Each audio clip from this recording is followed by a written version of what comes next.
Queria falar um pouco de uma ferramenta que nós usamos muito no coaching. O coaching tem que ver com nos transformar, chegar a ser a melhor versão de nós mesmos.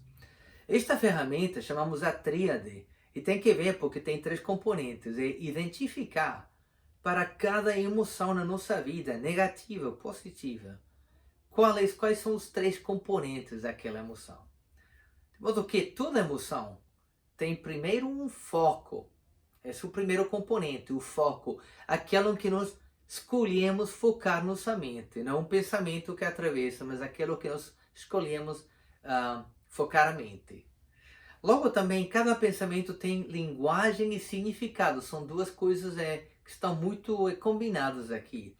Exemplo, você já esteve no trânsito super pesado aí, está atrasado, adiado para o trabalho, e uma pessoa fala: "Oh, coisa horrível, justo hoje isso acontece." E outra pessoa pensa, sua linguagem é: "Que bom, agora eu tenho 15 minutos para ouvir aquela canção, aquela música que eu queria ouvir." Significado é como nos interpretamos os eventos. E isso, na realidade, é um determinante em quanta dor, sofrimento nós sentimos. E por último, a fisiologia. É a forma que usamos nosso corpo, nossa expressão. Tem um amigo que quando ele fica curioso, ele fica com aquele rosto assim. Quando eu estou curioso, eu sou mais. E outra pessoa, quando ela é curiosa, fica como que.